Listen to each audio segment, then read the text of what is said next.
Hi friends, ചെമ്മനപ്പൂവിലെ സച്ചിൻ്റെ whether ഇന്നത്തെ വിശേഷങ്ങളിലേക്ക് ഏവരെയും സ്വാഗതം ചെയ്യുന്നു. ഈ ചാനൽ ആദ്യമായിട്ട് കാണുന്ന ആരെന്നുണ്ടെങ്കിൽ സബ്സ്ക്രൈബ് ചെയ്തിട്ട് ലൈക്ക് അടിച്ച് സബ്സ്ക്രൈബ് ചെയ്ത് കാണാൻ ഒരിക്കൽ കൂടി വിനീതമായി അഭ്യർത്ഥിക്കുന്നു. അതിനാൽ വീഡിയോയിലേക്ക് കിടക്കാം. അങ്ങനെ നമ്മൾ ലാസ്റ്റ് നോക്കുന്നത് ഈ കത്ത് കിട്ടിയത് സ്വാമിജിയുടെ കത്ത് കിട്ടിയപ്പോൾ സ്വാമിജി പറയുന്നുണ്ട്, കത്തിലെ വ്യക്തി സച്ചിയാണ് നിങ്ങൾക്ക് ഈ കത്ത് തരാൻ പറഞ്ഞയച്ചേ എന്ന് പറയുന്നത്. അപ്പോൾ ആ കരുതുള്ളി ക്ഷേത്രത്തിൽ നിന്ന് പോയിട്ട് വീട്ടിൽ വന്ന് അമ്മയോടും അച്ഛനോടും എല്ലാം പറഞ്ഞ് ഭയങ്കര ബഹളം ഉണ്ടാക്കുന്നുണ്ട് ഈ സുധി. അപ്പോൾ സുധി വിഷയം ഉണ്ടായി കഴിയുമ്പോഴത്തേക്ക് പെട്ടെന്ന് രേവതി പുറത്തിറങ്ങി വിളിച്ചുകൊണ്ടിരിക്കുമ്പോഴത്തേക്ക് അവിടെ ശ്രുതി പറയുന്നുണ്ട്, അവൻ കുറേ നാളെ കളിക്കാൻ തുടങ്ങിയിട്ട് എൻ്റെ എന്നാ പതനം കാണാൻ വേണ്ടി അവൻ ആഗ്രഹിച്ചുകൊണ്ടിരിക്കും. ഞാൻ നന്നായി കാണണമെന്ന് അവൻ ആഗ്രഹമില്ല. അവൻ എപ്പോൾ കണ്ടാലും അസൂയയും എന്നോട് ബഹളവും അടിയും പിടിയും പ്രശ്നം മാത്രമുള്ള അവനെങ്ങനെ വിട്ടാൽ ശരിയാകത്തില്ല. എന്നിട്ട് പൈലിയോട് പറഞ്ഞു, പൈലി നീ ഒരു 2-3 അടി എൻ്റെ അടുത്ത് തന്നെ ഉണ്ടാകണം. അവൻ വന്ന് ആക്രമിക്കാൻ വരുമ്പോഴത്തേക്ക് അങ്ങനെ വരുമ്പോഴത്തേക്ക് നീ എൻ്റെ കൂടെ ഉണ്ടാകണം. യെസ് ബോസ് എന്ന് പറഞ്ഞ് പൈലിയും പറയുന്നുണ്ട്. ഉടനെ രേവതി നിന്ന് വിളിക്കുക. രേവതി വിളിച്ചിട്ട് എന്ത് ചെയ്ത് കിട്ടുന്നില്ല. അപ്പം ഉടനെ തന്നെ സച്ചി അങ്ങോട്ട് വരുന്നുണ്ട്. സച്ചി കാറുമായിട്ട് വന്നിട്ട് ഡോർ തുറന്ന് ഇറങ്ങി വന്നപ്പോഴത്തേക്ക് ചോദിക്കുമ്പോഴത്തേക്ക്, സച്ചിയായിട്ട് എന്നെ ഫോൺ എടുക്കാണ്ടിരിക്കുന്നത്, സച്ചിയായിട്ട് എന്നെ ഇത്ര നേരം എവിടെയായിരുന്നു? കാരണം ഞാൻ എത്ര നേരം വിളിച്ചിട്ട് എന്താ എടുക്കാണ്ടിരുന്നത്?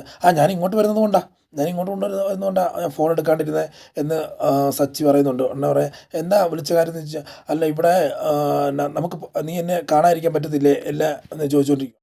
ഇഷ്ടമല്ലേ നിനക്ക് തന്നെ? അപ്പോൾ നമുക്കൊരു കാര്യം ചെയ്യാം, നമുക്ക് പുറത്ത് പോയി നമുക്കൊന്ന് കറങ്ങിയിട്ട് വരാം എന്ന് പറയുമ്പോഴത്തേക്ക് രേവതി പറയുന്നുണ്ട്, അതൊന്നുമല്ല കാര്യം. എനിക്കാണെങ്കിൽ ചേട്ടനോട് പറയാൻ ഉദ്ദേശിക്കുന്ന കാര്യം എന്ന് പറഞ്ഞാൽ വേറെ ഒന്നുമല്ല, നമ്മൾ ഈ വീട്ടിൽ നിന്ന് ഇപ്പോൾ ഇറങ്ങണമെന്ന് അമ്മയും എല്ലാവരും പറയുന്നതെന്ന് പറഞ്ഞു. അതിന് എന്താ കാര്യം എന്ന് പറയുന്നത് കഴിഞ്ഞാൽ ദേഷ്യപ്പെടരുത് എന്ന് പറഞ്ഞാൽ, ദേഷ്യപ്പെടാനുള്ള കാരണമാണ് ദേഷ്യപ്പെടും, കാര്യം പറയാം. ഉടനെ പറയാം, സച്ചേട്ടാ ഈ നേരത്തെ നിങ്ങളുടെ ചേട്ടൻ ഒരു കത്ത് കൊടുത്തു വിട്ടില്ല, ആ കത്തിനകത്ത് എഴുതിയേക്കുന്നത് നിങ്ങളുടെ അമ്മയ്ക്ക് അറ്റാക്ക് ഉണ്ടാകും, നിങ്ങളുടെ സഹോദരൻ കൊലപാതകയാകും, അച്ഛനെ കുത്തിക്കൊല്ലും, പിന്നെ നിങ്ങൾ ആത്മഹത്യ ചെയ്യും എന്നൊക്കെയാണ് സുധിയേട്ടന് കിട്ടിയ കത്ത്. ആ കത്തിലിപ്പം സച്ചേട്ടനാണ് അതിലെ കത്ത് കൊടുത്തു വിട്ടത് ആൾ, അല്ല സച്ചേട്ടനാണ് ഇതിൻ്റെ കത്തിൻ്റെ ഉടമ എന്നുള്ള രീതിയിലൊക്കെ പറഞ്ഞത്. ഞാനെന്തിനാ കൊടുത്തു വിടുന്നേ? ഞാൻ കൊടുത്തു വിടേണ്ട കാര്യമില്ല, അവനൊന്ന് കാണട്ടെ, ഞാൻ അകത്തോട്ട് കയറട്ടെ എന്ന് പറഞ്ഞ് പെട്ടെന്ന് അകത്തോട്ട് വരാം. സച്ചിയേട്ടാ ദേഷ്യപ്പെടാതെ, അങ്ങനെ ഒന്നുമില്ല, പതുക്കെ നമുക്ക് സംസാരിക്കാൻ തുടങ്ങാം. ഇപ്പം സച്ചി അകത്ത് കയറട്ടെ, എന്ന് പറഞ്ഞ് സുധിയെ വിളിക്കുക. സുധി ചാടി എഴുന്നേറ്റ് പെട്ടെന്ന് ഓടി അങ്ങോട്ടും ഇങ്ങോട്ടെല്ലാം ഓടി പോവുക. ഉടനെ ഇവർ അച്ഛൻ നിന്ന് വിളിക്കുന്നുണ്ട്, സച്ചി മിണ്ടാതേക്ക് വഴക്കുണ്ടാക്കരുത് എന്ന് പറയുമ്പോഴത്തേക്ക്, അപ്പോൾ സച്ചി ഇതൊന്നും കേൾക്കാതെ ചാടി ഇറങ്ങി ചെന്നിട്ട് അവനെ അടിക്കുക. ആദ്യത്തെ അടിച്ചു കഴിയുമ്പോഴത്തേക്ക് ചന്ദ്രമതിയുടെ ബാക്കിൽ നിന്ന് അവൻ ഒളിയും, സുധി ഒളിയും. അത് കഴിഞ്ഞ് പിന്നെ അവിടെ നിന്ന് ഓടിച്ച് കോണിപ്പടി ഇട്ട് നല്ല ശരിക്കും ഇടിക്കുന്നുണ്ട്, ചെവിക്കലിൻ്റെ അടിക്കുന്നുണ്ട്, അത് പുറത്തിട്ട് ഇടിക്കുന്നുണ്ട്. നീ എന്നെക്കുറിച്ച് അപവാദം പറയുന്നത് കുറേ നാളെ തുടങ്ങിയിട്ട്, നീ കാരണം കൊണ്ട് എനിക്കിവിടെ ജീവിക്കാൻ പറ്റത്തില്ല എന്നൊക്കെ പറഞ്ഞുകൊണ്ട് സുധി നല്ല ഗംഭീര ഇടി കൊടുത്തത്. അത് കഴിഞ്ഞ് പിന്നെ ഓടിപ്പോയി അതിൻ്റെ ശ്രുതിയുടെ ബാക്കിലായിട്ട് സുധി ഒളിയുന്നുണ്ട്. ആ ശ്രുതിയുടെ ബാക്കിലോട്ട് ഒളിയുമ്പോഴത്തേക്ക് ഉടനെ ഓടിപ്പോയിട്ട് സച്ചി പറയുക, പാർലെടുത്ത് മാറിക്കേ, എനിക്ക് അവനെ അടിക്കണം, അവനെ വെറുതെ വിട്ടാൽ ശരിയാകത്തില്ല, അതായതെന്ന് പറഞ്ഞുകൊണ്ടിരിക്കും. ഉടനെ നടക്കത്തില്ല, എൻ്റെ കെട്ടിയവനെ അടിക്കാൻ പറ്റത്തില്ല എന്നുള്ള രീതിയിൽ ശ്രുതി കയറി തലങ്ങ് നിൽക്കുക. ഉടനെ പറ്റത്തില്ല, പിന്നെ ഓടിച്ചിട്ട് അടിക്കുമ്പോഴത്തേക്ക് പെട്ടെന്ന് അവരുടെ അച്ഛൻ വന്നിട്ട് പറയും, സച്ചി മിണ്ടാ നിൽക്കി, ഞാനിവിടെ ഒരാളായിട്ട് പ്രതിമ പോലെയാണ് നിൽക്കുന്നത്, ഞാനിവിടെ ഒരാളായിട്ട് നിൽപ്പുണ്ടല്ലോ, എൻ്റെ വാക്കിന് വില തരാത്ത നീ എന്നോട് എത്ര പ്രാവശ്യം നിന്നെ വിളിക്കുന്നു, നീ എത്ര പ്രാവശ്യം കേൾക്കാതെ പോകുന്നു, നിനക്ക് എന്നെ ഒരു ബഹുമാനമില്ല എന്നോടെന്നൊക്കെ ചോദിക്കുമ്പോഴത്തേക്ക് സച്ചി പറയാം, അച്ഛൻ എന്നെക്കുറിച്ച് പറയുന്നത് കേട്ടോ അച്ഛൻ, ഞാൻ എന്തിനാ ഇവനിങ്ങനെ ഊമക്കത്തും അങ്ങനെയൊക്കെ എടുത്ത് അയക്കുന്നത്, കാരണം എനിക്ക് ഇവനോട് ദേഷ്യം ഉണ്ടെന്നുണ്ടെങ്കിൽ ഉറപ്പായിട്ട് ഞാൻ ഇവനെ കാരണം വന്ന് അടിക്കത്തുള്ളൂ, അടിച്ച് മലത്തി എടുത്തുള്ളൂ, അല്ലാതെ ഇവനെ പോലെ പേടിച്ച് തൂറിയായിട്ടോ അല്ലെങ്കിൽ വേറെ ആരെങ്കിലും പേടിച്ച് തൂറിയായിട്ടോ ഊമക്കത്തയച്ച് ഇവരെ പേടിപ്പിക്കേണ്ട യാതൊരു കാര്യമില്ല. എനിക്ക് ആരെ പേടിക്കേണ്ട കാര്യം, കാരണം ഞാൻ സത്യസന്ധതയോടെ ജീവിക്കുന്നത്, ഞാൻ കഷ്ടപ്പെട്ട് ജീവിച്ചുകൊണ്ടിരിക്കുന്നത്. അതിൻ്റെ ഇടയ്ക്ക് ഇവൻ്റെ ഈ തോന്നിയാസത്തിനെല്ലാം ഞാൻ കൂട്ടു നിൽക്കണോ, അല്ലെങ്കിൽ ഞാൻ ഇവൻ പറയുന്നതെല്ലാം കേട്ടോണ്ടിരിക്കണോ? നടക്കത്തില്ല. കാരണം ഇവൻ തെറ്റ് ചെയ്തിട്ടുണ്ട്, ഇവനാണ് തെറ്റ് ചെയ്തേക്കുന്നത്, ഇവൻ ആവശ്യമില്ലാത്ത രീതിയിലുള്ള കാൽക്കുലേഷൻ എല്ലാം നടത്തി എന്നെ ഇല്ലാതാക്കാൻ ശ്രമിക്കുക. നടക്കത്തില്ല, ഞാൻ ഇവൻ്റെ രണ്ടടി കൊടുത്തിട്ടേ ഉള്ളൂ എന്നുള്ള രീതി പറഞ്ഞുകൊണ്ടിരിക്കുക. അതൊന്നുമല്ല ഇവിടെ കാര്യം എന്ന് പറഞ്ഞാൽ അച്ഛൻ പറയുന്നുണ്ട്, ഇവിടുത്തെ കാര്യം എന്ന് പറയുമ്പോഴത്തേക്ക് അവനൊരു ഊമക്കത്ത് കിട്ടി, ആ കത്ത് ആരെന്ന് അവനൊരു കൺഫർമേഷൻ കിട്ടിയിട്ടുള്ള ഒരാൾ പറഞ്ഞിട്ടുണ്ട്, അതിൻ്റെ ബേസിലാണ് അവൻ സംസാരിക്കുന്നത്, ഇടപെടുന്നതെന്ന് പറഞ്ഞിട്ടുണ്ട്. ഇല്ല, അങ്ങനെ ഒരു സംഭവമില്ല, ഞാൻ അങ്ങനെ കൊടുത്തിട്ടില്ല എന്നുള്ള ഇത് സച്ചി പറഞ്ഞുകൊണ്ടിരിക്കുകയാണ്.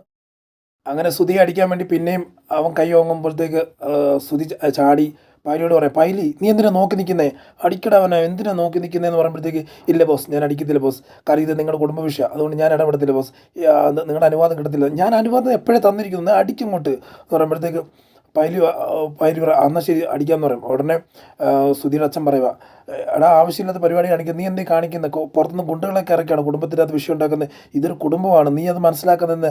അതല്ല അച്ഛ, കാരണം എനിക്ക് സംരക്ഷണം വേണം, അതിനുവേണ്ടി ഈ പൈലിയെ ഞാൻ കൊണ്ടുവന്ന് ഈ നോക്കിക്കോടാ സച്ചി, നിന്നെ ഇന്ന് ഇടിച്ച് പരുവത്തേക്ക് ഇവനെ എടുത്ത് തൂക്കി എറി പൈലി പുറത്ത്, ഇവനെ ഇവിടെ വെച്ചോണ്ടിരിക്കണ്ടെന്ന് പറയുമ്പോഴത്തേക്ക് ശരി ബോസ് എന്ന് പറഞ്ഞ് അവൻ മുമ്പോട്ട് പോവാണ്. അപ്പം സുധി പറയുക, ഇവൻ്റെ കൈക്കരുത്ത് തന്നെ, ഇവൻ്റെ കൈ പിടിച്ചിട്ട് ഇങ്ങനെ പൊക്കി എടുത്തിട്ട് പറയും, ഇവൻ്റെ കൈക്കരുത്ത് തന്നെ 10 പേര് താഴെ വീണിട്ടുണ്ട്, ഇവനെ ഇടിച്ചിട്ട് 25 പേര് ICU കിടന്നിട്ടുണ്ട്, അങ്ങനെയൊക്കെയുള്ള ബലവാനായ ഒരു വ്യക്തിയാണ് ഇവനെ തൊട്ട് കഴിഞ്ഞവനെ സച്ചി ഇല്ലാതാകും നോക്കിയോ എന്ന് പറയുമ്പോഴത്തേക്ക് ഇവനെ അങ്ങനെ പറഞ്ഞു കഴിയുമ്പോഴത്തേക്ക് സച്ചി പറയും, അന്നൊന്ന് കണ്ടിട്ടോളെന്ന് പറഞ്ഞ് സച്ചി മുമ്പോട്ട് വന്നു. സച്ചി മുമ്പോട്ട് പറഞ്ഞ് എന്നാൽ സച്ചി പിന്നെയും പൈലിയെ നോക്കുന്നില്ല, സുധിയെ അടിക്കാൻ വേണ്ടി ഇതാ എന്ന് വിളിച്ച് വരുമ്പോഴത്തേക്ക് പൈലി പറയുക, പൈലി പെട്ടെന്ന് കയറി ഇവൻ്റെ കോളറെ പിടിക്കും, കുത്തിനെ കയറി പിടിച്ചിട്ട് പറയും, എൻ്റെ ബോസിനെ ഞാൻ നീ തൊടാൻ പറ്റത്തില്ലെന്ന് പറയുമ്പോഴത്തേക്ക് മാറണം അങ്ങോട്ട്, നീ ഇതിൽ ഇടപെടരുത് എന്ന് സച്ചി പറയുവാണ്. ഉടനെ ഇല്ല ഞാൻ ഇടപെടുമെന്ന് പറയുമ്പോഴത്തേക്ക് പറയാം, ഇടപെട്ടെന്ന് ഇന്ന് വിഷയം ഉണ്ടാകുമെന്ന് പറയും. ഉടനെ എല്ലാവരും പേടിച്ചിരിക്കുക, അതായത് സച്ചിയല്ല അച്ഛനും രേവതിയും വർഷയും ശ്രീകാന്തെല്ലാം പേടിച്ചിരിക്കുക, അവൻ്റെ അടി കൊണ്ട് ചിലപ്പം സച്ചി താഴെ വീഴുവോ അല്ല എന്തെങ്കിലും പറ്റുമോ എന്നുള്ള പേടിയാണ് നിൽക്കുന്നു. അവിടെ കുത്തിനെ കയറി പിടിച്ചപ്പോഴത്തേക്ക് സച്ചിയുടെ വിധം മാറി, സച്ചിയുടെ സ്വഭാവം മാറി. സച്ചി പെട്ടെന്ന് ദേഷ്യം വരുന്നുണ്ട്, എന്നിട്ട് ദേഷ്യം വന്ന കൈ ഇങ്ങനെ മാടക്കി പിടിച്ചിട്ട് തിരിഞ്ഞു വന്നു ഒറ്റ ഇടിയാണ് നമ്മുടെ ചെവിയും കൂടി ചെന്ന്, അതായത് ഈ മുട്ടുകൈ കൊണ്ട് ചെവിക്കിട്ടും മുഖത്തിൻ്റെ തലയ്ക്കും കൂടി ചേർത്തിട്ടുള്ള ഒറ്റ ഇടിക്കുക.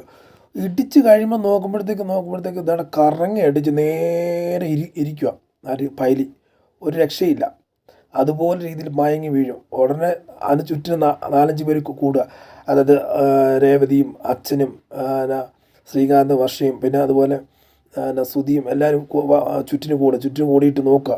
അപ്പം ചുറ്റും കൂടി നോക്കുമ്പോഴത്തേക്ക് ഇവൻ ബോധം കിട്ടും. ഉടനെ സുധി പെട്ടെന്ന് എടാ പൈലി എഴുന്നേക്കട പൈലി എന്താണ് കാണിക്കുന്നത്, നീ ബോധം കിടക്കാതെ ഉറങ്ങാടാ എഴുന്നേക്കടാന്ന് പറഞ്ഞ് ലാസ്റ്റ് എഴുന്നേറ്റ് കഴിയുമ്പോഴത്തേക്കില്ലേ ഈ നമ്മുടെ അമൂൽ ബേബീസൊക്കെ ഇരുന്ന് കരയുന്നത്, അത് ഭയങ്കര ഒരു പറയാൻ പറ്റില്ല, ഒരു വലിയൊരു തടിമാടനായിട്ടൊരാൾ, അതായത് എങ്ങനെ ഒരു 100 കിലോ മേലെ വരും, 100 അല്ല 120 കിലോ മേലെ വരുന്ന ഒരു വെയിറ്റുള്ള ഒരാളാണ്.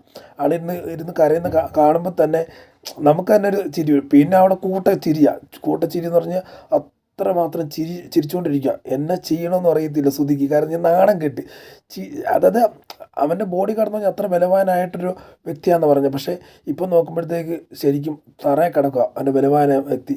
ഉടനെ സുധിയും എല്ലാം കൂടെ ചേർത്ത് അവനെ പൊക്കിയെടുത്തിട്ട് പറയും, എടാ എൻ്റെ കൺമുമ്പ് നിന്ന് പോകരുത്, ഇറങ്ങി പോടാ നാറി, നീയൊക്കെ കാരണം കൊണ്ട് എനിക്ക് നാണക്കേട് വളർന്നു പറയും. ഉടനെ സാറ ബോസ് ഇത് കണ്ടോ ബോസ്, എന്നെ അവനെ ഇടിച്ച് ബോസ്, ഇനി ഞാൻ എങ്ങനെ പുറത്തിറങ്ങി നടക്കും ബോസ്, എന്നെ അവനെ ഉപദ്രവിച്ച് ബോസ് എന്ന് പറയുമ്പോഴത്തേക്ക് കാരണം നിനക്ക് ഇതിനു വേണ്ടിയാണ് 20 കോഴിമുട്ടയും 2 ചിക്കനെല്ലാം മേടിച്ചെന്ന്, കരിമീൻ പൊള്ളിച്ചതും ഇതെല്ലാം മേടിച്ചത് ഇതിനു വേണ്ടിയായിരുന്നോടാ, എൻ്റെ ഇതെല്ലാം തിന്നിട്ട് നീ കലർന്ന ഒരു സേഫ്റ്റി എനിക്ക് തരാതെ നീ ബോധം കെട്ട് വീഴുന്നുണ്ട്, കണ്ടവൻ്റെ ഇടിയൊക്കെ കൊണ്ട് ബോധം കെട്ട് വീഴുവാണോ എന്നൊക്കെ ചോദിക്കുമ്പോഴത്തേക്ക് ബോസ് ഞാൻ അത് അറിഞ്ഞില്ല ബോസ്, ഞാൻ ഓർക്കുന്നില്ല ബോസ്, അല്ല എനിക്ക് പറ്റത്തില്ല ബോസ്, അവനങ്ങനെ ചെയ്യുമെന്ന് ഞാൻ ഓർത്തില്ല ബോസ് എന്നുള്ള രീതിയിൽ പറയുക.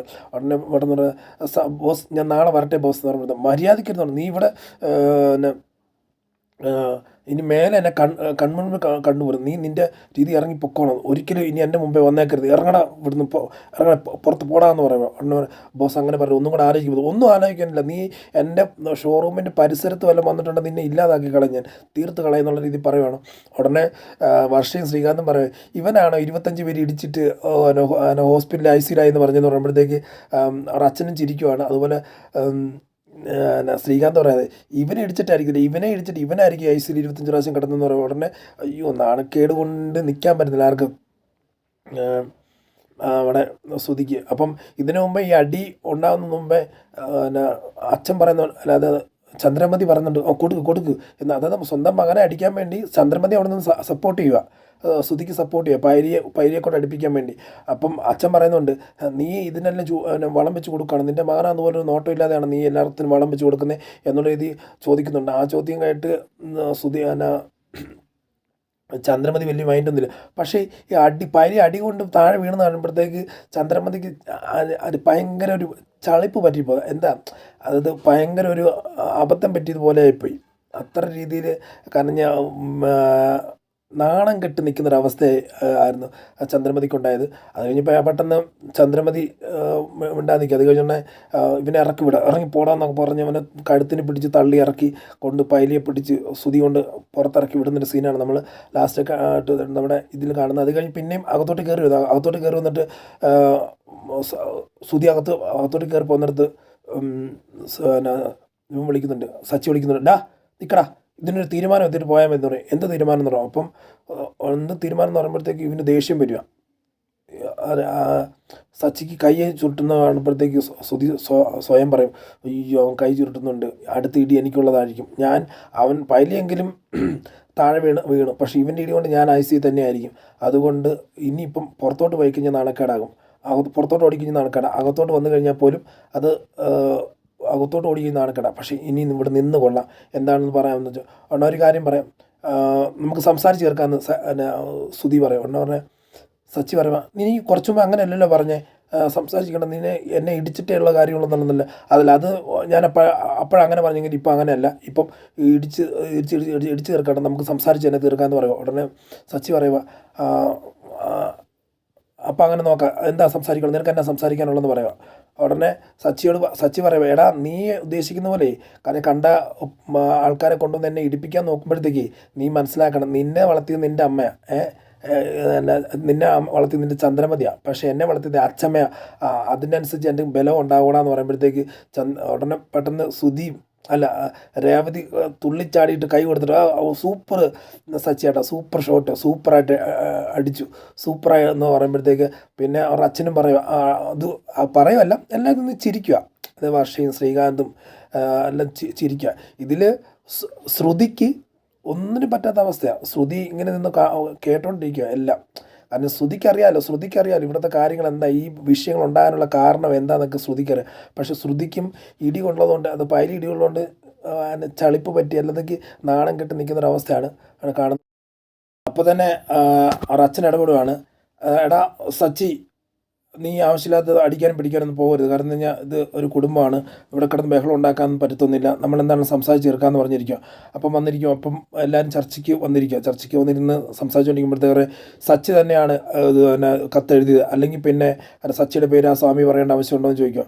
ഉടനെ സച്ചി പറയും, ഞാൻ അങ്ങനെ ചെയ്യുകയാണെന്നുണ്ടെങ്കിൽ എനിക്ക് എൻ്റെ ആവശ്യമില്ലല്ലോ, കാരണം ഞാൻ കഷ്ടപ്പെട്ട് ജീവിക്കുക, കഷ്ടപ്പെട്ട് രാവിലെ തൊട്ട് രാത്രി വരെ വണ്ടി ഓടിച്ച് കാരണം എവിടെയെങ്കിലും ഒന്ന് എത്തിപ്പെടാൻ വേണ്ടി ജീവിച്ചുകൊണ്ടിരിക്കുക, അതിൻ്റെ ഇടയ്ക്ക് നിന്നെ അങ്ങനെ ചെയ്തിട്ട് എനിക്ക് എന്താണ് നേട്ടമുള്ളത്, നീ എന്തിനാ അങ്ങനെയൊക്കെ പറയുന്നത് എന്നുള്ള ഇത് ചോദിക്കുന്നുണ്ട് സച്ചി അവനോട്. അപ്പം പിന്നെ ആരെഴുതി, അപ്പം അവർ അച്ഛൻ പറയുന്നുണ്ട്, ഇപ്പം നീ എഴുതിയെന്നാണല്ലോ ഇവിടെ വന്നേക്കുന്നത്, പിന്നെന്താ അങ്ങനെയെന്ന് പറയുമ്പോഴത്തേക്ക് രേവതി പറയുന്നുണ്ട്, അല്ല ശ്രുതി പറയുന്നുണ്ട്, ഇത് നീ തന്നെന്ന് തന്നെയാണ് ആ സ്വാമി പറഞ്ഞെന്ന് പറയും. ഉടനെ രേവതി പറയും, അപ്പോൾ അതിനകത്തൊരു കള്ളത്തരം ഉണ്ടല്ലോ, സച്ചിയേട്ടൻ തന്നെയാണ് ഇത് കൊടുത്തതെന്ന് പറയുന്നതിൻ്റെ അതൊരു കള്ളത്തരം ഉണ്ടല്ലോ, അത് കള്ളത്തരമായിരിക്കും, അപ്പോൾ ആ സ്വാമി അങ്ങനെ പറയേണ്ട കാര്യമില്ലായിരുന്നല്ലോ എന്ന് പറയുമ്പോഴത്തേക്കും എല്ലാവരും ചിന്തിക്കുന്നുണ്ട്, ശരിയായിരിക്കും എന്നുള്ള ഇതിലാണ് പറയുന്നത്. വാസ്തവം എന്താണെന്ന് അറിയുന്നില്ല.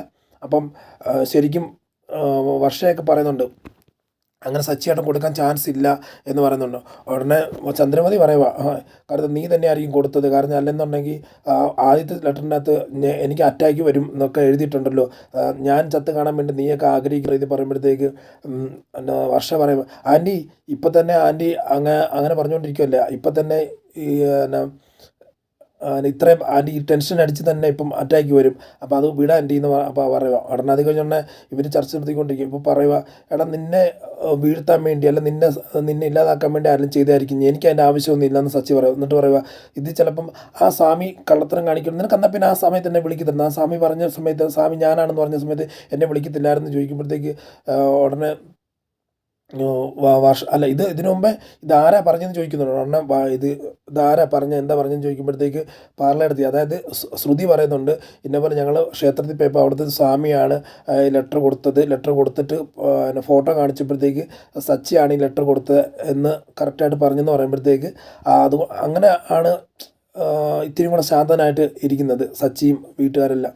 ഉടനെ ചന്ദ്രമതി പറയുന്നുണ്ട് ഇത് നീ തന്നെ, വേറെ ആരും ചെയ്യാനോ, വേറെ ആരും ചെയ്യത്തൊന്നുമില്ല എന്നുള്ളത് ഈ പറയുമ്പോഴത്തേക്ക് രേവതി ചാടിക്കിട്ട് പറയാം അമ്മ എന്തിനാ ഈ ആവശ്യമില്ലാത്ത കാര്യങ്ങൾ പറയുന്നത്, അമ്മ എന്തിനാ ഈ ഇല്ലാത്ത കഥ പറയുന്നത് പറഞ്ഞാൽ ചെയ്യാത്ത തെറ്റ് ചേട്ടൻ്റെ സച്ചേട്ടൻ്റെ അദ്ദേഹത്ത് കെട്ടിയേപ്പിക്കാൻ ശ്രമിക്കുന്നത് എന്താണെന്ന് ചോദിക്കുമ്പോഴത്തേക്ക് സച്ചി പറയാം ഇത് ഇന്ന് ഒന്നെല്ലാം തുടങ്ങിയതല്ലേ രേവതി, പണ്ട് മുതലേ കാരണം ചെയ്യാത്ത തെറ്റ് എൻ്റെ തല ഏൽപ്പിക്കുക എന്നുള്ളത് ഇവരുടെയൊക്കെ ഒരു ഹോബിയായി മാറിയേക്കുക എന്ന് പറയുമ്പോഴത്തേക്ക് അതായത് സുധിയുടെയും ചന്ദ്രമതിയുടെയൊക്കെ മുഖമൊക്കെ വല്ലാതെ വളരും. കാരണം പഴയ കാര്യങ്ങളെല്ലാം പലതും അതായത് സച്ചി ചെയ്യാത്ത സച്ചി ചെയ്യാതെ അതായത് ശ്രുതി ചെയ്ത തെറ്റുകൾ പലതും സച്ചിയുടെ തലയിൽ ഏൽപ്പിച്ചിട്ടുണ്ട്.